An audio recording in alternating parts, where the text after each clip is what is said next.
Welcome to Three Questions, brought to you by the Washington State Democrats' 18th Legislative District. I'm your host, Wil Fuentes. Folks, there's a lot of shit rolling down the hill from Washington, D.C., which has an impact on Washington State, Clark County, and local jurisdictions. On this show, we bring folks that are in the know, that have solutions to the problems we're dealing with. My guest today is Councilmember Troy McCoy. Question number one. Hey, first question. So, you're a current council member, former mayor of the city of Battleground for 2 years. Mm-hmm. Tell me a little bit about your accomplishments, the challenges. What happened? Well, it's kind of funny because as I was going back, trying to pass off some of the tasks to the next mayor, I was going back and looking at some of the emails and like, oh, I'd forgotten about that and I'd forgotten about that. But there was a lot that happened in those first 6 months of being mayor. A little bit of a fire hose. Mm-hmm. And then you kind of keep up with the treadmill. And then last year was really fun. I originally ran on council to get a pathway on Southwest 20th. So my house sits, it's a very busy thoroughfare, C-Trend bus route. Mm-hmm. There's no shoulder at all. It's an old county road that came in probably 30 years to the city, and it's just never been improved. No sidewalks? None at all. Sidewalks. Not even a shoulder. I mean, there's literally moms with strollers with this much off the road. On the street. Yeah, and it's between a senior living center and Walmart, and so I was like, that's something, a reason to run for council. Yeah, and that broke ground this fall finally. So wow! Congratulations. 4 years. Yeah, that's exciting. yeah. Well, things move really slow. Yeah, it's my Parks and Rec pit, right? Yeah. So, that's personally that's one we've gotten more money from the state I think we ever have. We have $1.5 million promised to Remy Park, which will be, I hope, that will be the first inclusive park in Battleground. That's amazing. We've redone the plan for done a plan for downtown, or completed a plan for downtown. It's got it funded with design and engineering, something along the lines of burying utility lines, make it more walkable. Awesome. Just make it more inviting. Yeah. We replaced 8 police cars. We had police cars that had salvage titles. Oh, wow. Battleground was in a bad spot financially. Yeah. Much better now, in a very good spot financially now. We're hiring 3 officers, or have hired. We've had 1, we're going to hire 2 more. We're fully staffed with police for the first time. We got a new police chief, we got a new city manager. We remodeled the senior center and made it free for seniors. That's incredible. So, and I'm sure I'm missing something. Looking back, when you go back, you're like, because sometimes it feels like in government, I'm sure you feel this. Like, absolutely. It feels like Groundhog Day. It's like, we don't accomplish anything. Nothing ever happens, and you feel like you're a little bit on the hamster wheel. Yeah, it does feel that way, right? It seems like things are moving really, really slowly. I mean, that's the nature of government. Yeah. Things move slowly. The fear of the fast and efficient one. Yeah, but it sounds like in 2 years, you as a mayor, along with your council, were able to accomplish so much. And that's an important point. I mean, the mayor is just 1 vote of 7. Right. And so when you ask, what did I accomplish as mayor, I accomplished that with my council. Right, absolutely. We also came out against the railroad 7-0. Mm-hmm. We passed a public safety sales tax 7-0. And to get 7-0 votes in Battleground is not easy. Right. No. Well, that's incredible. Congratulations on the list of accomplishments, and you'll continue to do the work. You're still, sitting as a council member in the city of Battleground, and so the work will continue. It doesn't stop. It doesn't end. No, it doesn't. So, wow, that's amazing. I am pretty certain that the residents of Battleground are happy to have you on board. Some of them, yeah. Awesome.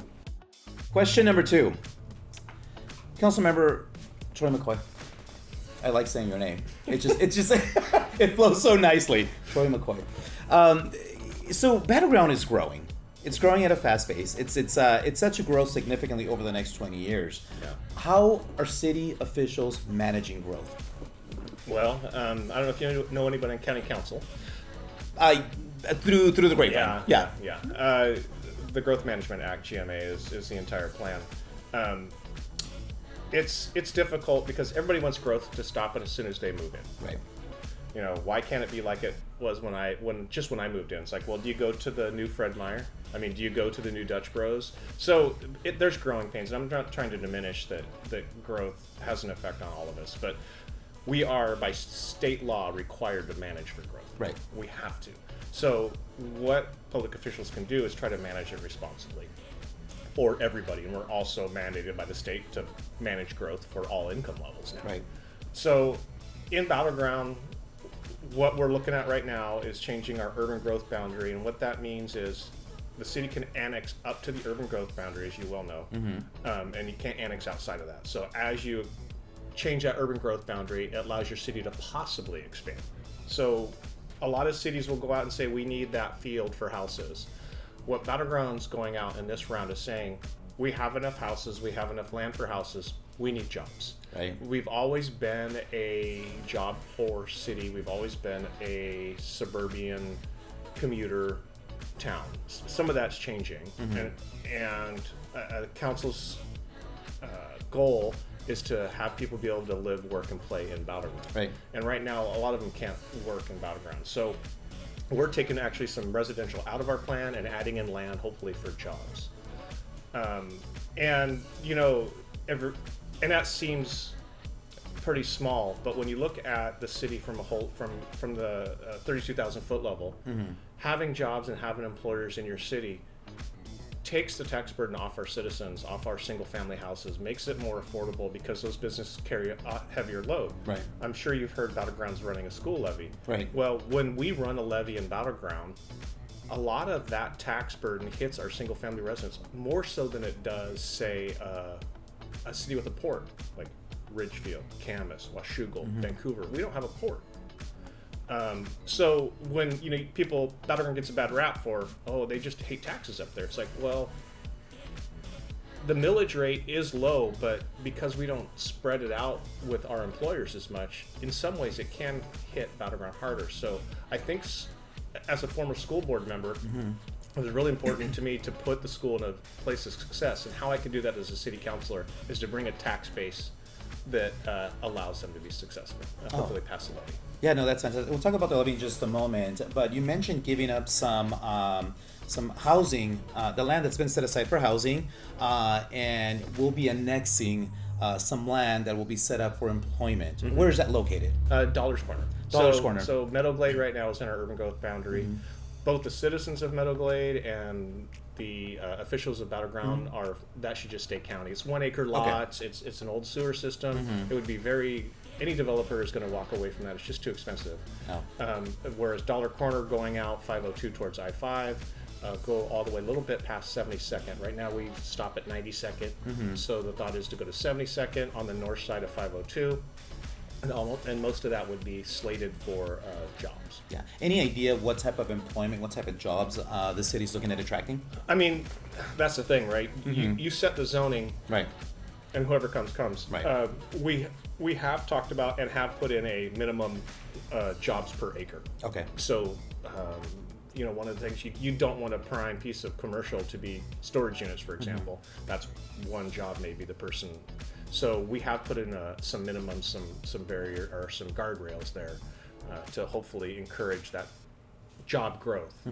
A job is a job as far as I'm concerned. Absolutely. Obviously, we want family wage jobs, but as a city official, you wouldn't want me picking and choosing who your neighbor is or who can buy that parcel, right? Right. That's just something we shouldn't be doing, and we don't do. No, that's great. No, that's amazing. I think that's a smart strategy. As the city of Battleground continues to grow, right? Employment is necessary. You want to keep people in the city of Battleground. You want them to play, live, and work there. So you mentioned the levy, the school levy. Tell me a little bit about that and why it's important, for growth as the city continues to grow over the next few years. Well, if you want to attract employers, you need to have a good, vibrant education system. And also when you bring in a corporate headquarters, your employees want to know that their kids are going to a nice school, right? A good school. I was on school board for 4 years, and the reason I ran for school board was I wanted to bring middle school sports to Battleground. They hadn't had middle school sports in 40 years. In 40 years? Yeah. Wow. And we got it in, I think it was my 3rd year on school board. We started the ramp up of middle school sports. It's been widely successful. It was cut this year because the levy didn't pass. And if you talk to those kids at the middle school, you talk to the teachers at the middle school, they miss it dearly. So a levy, that's a small thing to us, right? But there are more things. Special ed education. The state does not pay for everything that a school needs to operate. Right. It just doesn't. So the levy is needed. It's part of the formula the state uses to fund schools. They don't see the levy as optional. In fact, I don't think the school district won't even get timber revenue that's cut in our district because we didn't pass the levy. Right. It's part of the equation. You have to pass the levy in order to be eligible for that, because the state sees the levy as an integral part of funding schools. So there's a lot of things it funds. I think there's I think it's the 14th. It's next week. I think on Wednesday they're doing an informational aspect of it. And people get upset about taxes, but it's one of the lower tax rates, if not the lowest. I think Green Mountain's the lowest. Every other school district, the high school, has a higher tax rate than the Battleground School District's asking for. So I hope people support it. I really do. Yeah. It's really important to a vibrant community. Absolutely, and if I remember correctly, I remember reading that if this levy passes, it'll bring in 100 new educators into the school system. Is that correct? Yeah, it could be. I have not been close to the numbers on that. Yeah. Okay. No, that's great. And you want to educate your population. You want kids to read and write. You have to make sure that you have the resources to be able to get that done. And something else. I mean, the CTE courses, the Career Technical Education. We added an HVAC program to Battleground High School. Oh, that's fantastic. There's the Clark Skills Center. There's a lot. I mean, there's automotive. It's people think, this. My wife was a school teacher for a long time, 15 years. And everybody's like, "Oh, you just indoctrinating kids." She's like, "God, I wish I had time." Yeah, that was in jest. Yeah. Obviously, she doesn't want to indoctrinate. She's like, "There's time for that." Right. I'm hopeful that I can go to the bathroom during the school day. Much less do that. But I mean, the type of things the levy pays for are those extra classes the state doesn't. Right. The HVAC courses, those type of things, which are really important to our community. I mean, Battleground builds Clark County. Right. So Battleground, if you're listening, please support the school levy. Question number 3. Councilmember McCoy, you are a former mayor for a couple of years, and as mayor, you also sat as a director on the C-Tran board. One of the most contentious issues at any local government level is the Interstate Bridge replacement. Right. You also sit on RTC, which is the Regional Transportation Council. As I mentioned, it's a very contentious issue, the Interstate Bridge replacement. A lot of us just recently read an article that the cost of replacing the Interstate 5 bridge has doubled in price. Tell me a little bit about this contentious issue with the IBR, and do you think will it get built? Will it happen? Boy, I want to be careful saying, because I have a lot of people would like to bet me on that. Yeah. It's difficult. I mean, it was not a surprise to me. It doubled every big project since that estimate came out. The price has doubled. But just to clarify, that price tag is not just for the bridge. That's for all the overpasses and interchanges connected with it. That also includes light rail. And it was just an estimate, right? It's a broad engineering estimate. Once the Coast Guard gives their decision here, probably in a couple weeks, I think it will narrow that down, because if it's not a lift, the price tag will go down by $500 million. Okay. So there's a lot of things out there. I see this project being built in phases. I don't see it coming in and painting the whole thing. Right. If you want to get any idea of how complex it's going to be, we just got presented the plan for I-5 and 179th, replacing that interchange. Right. And just go through how complicated that is. Then add in another state, add in the Coast Guard, add in an airport, add in 6 or 7 interchanges. That's just one interchange. This is a hugely complex issue. The unfortunate things, you have people like the rep from the 17th and a half district that make it a campaign issue. Right. And all they want to do is advocate for a third bridge. And I don't know if you've been to the Ridgefield Amphitheater, but Billy Idol is there, and you'll be in the middle of that river dancing by yourself, because there's nobody in Oregon that wants a third bridge. Right. So it's just a red herring. It's a campaign pitch. And I know you didn't. I didn't get in government just to continuously campaign. Let's get some stuff done. Let's get some shit done, and let's get that bridge built. That's right. What it's going to look like, there's going to be iterations. If you want my honest opinion, I don't think light rail will be part of it to begin with. I think it'll be built for light rail to be expanded at some point. So it'll be light rail ready. Yeah, Okay. that's just my prediction. Right. I don't know. It's very possible. I think they will take I think they were looking at 6 or 7 intersections. I think they'll pare that down to maybe just the important ones. Because if you've ever merged from 14 to I-5, you have about 20 feet. Yeah. Not ideal. Not at all. So I think they'll do that one, probably Marine and Hayden Island. And the farther interchanges away, I think they'll scratch that off the list. Yeah. That's why that cost seems high. And everybody says, oh, well, that's just for the bridge. Well, no, it's for all of the traffic conditions leading up to it. And it's the same with, as you come off Portland there, Hayden Island, you have about 20 feet to merge. And yeah, I'm hopeful it will get built. I'm not going to predict anything. As am I. It's an incredible, important piece of infrastructure for a region, right? Economically, and of course, for safety reasons, right? It's a very old bridge. We're still waiting for the big one. Do you think that'll happen, the big one? Well, yeah, but I just don't know if I'll be here to see it. Let's hope not, right? Let's hope that neither one of us are here to see it. 30 years ago, that bridge could have been built. Oh, yeah. Yeah. For much cheaper. For a lot less, exactly. A lot less. And to your point, there's a lot of local politicians that have been opposing it for 3 decades. Yes. And they continue to do so. And they push it along. Yeah. And then bitch that it got more expensive. I mean, it's really frustrating. It's frustrating to deal with. But it is so complex. Carly Francis is now the interim head of IBR. She's great people. She really is a good person. So I have faith in her. RTC, the Regional Transportation Commission Council, is getting a presentation by IBR in February, so that'll be very interesting. I think hopefully by then the environmental impact statement will be done. Right.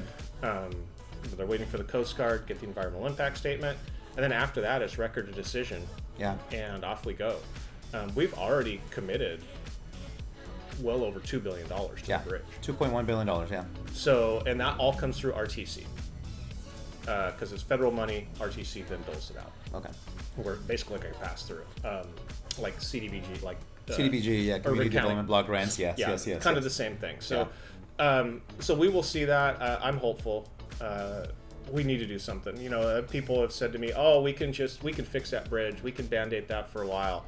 And I mean, I did take one course in engineering school about bridges.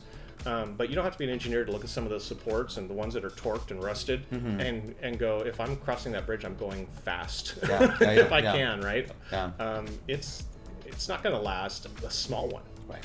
Yeah.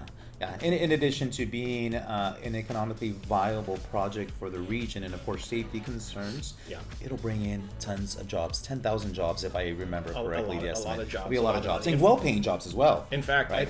Family wages. I don't know if you're at this meeting, but I asked about, because people are worried about the maintenance and operations of light rail if it's built. Right. Well, what if because the bridges potentially may not get built without light rail, because Oregon really wants it. The feds used to want it. They probably don't now, but let's just... But that may change in the next couple of years. Who knows? Yeah. Let's just assume light rail was going to be a component and C-Tran had to figure out how to pay for it. Why not use the sales tax revenue off the construction of the bridge? Right. It's not going to be built without it. If potentially it wouldn't be built without it. And stop making it a political issue. I hope that the bridge gets built for a number of reasons that we talked about, and I look forward to the presentation at RTC in about a month or so. Yeah, February. It should be interesting. Yeah. It should be informative. Councilmember McCoy, it has been a pleasure speaking with you. I've learned a lot about Battleground. I mean, I've been out there a couple of times, but I've learned a lot just speaking with you today. Lots of stuff changing out there. Yeah, A stranger. A lot of great things. Yeah, and this was less painful than I was told. Good. I'm glad to hear. We'll make it more painful next time. Okay, for the next guest. It's been a pleasure. Yeah, thanks, Mo. Thank you. And that's our show for today. If you'd like to let us know who you want to see on this show, drop a comment below. Don't forget to hit the subscribe button and hit the notification bell, and we'll see you next time.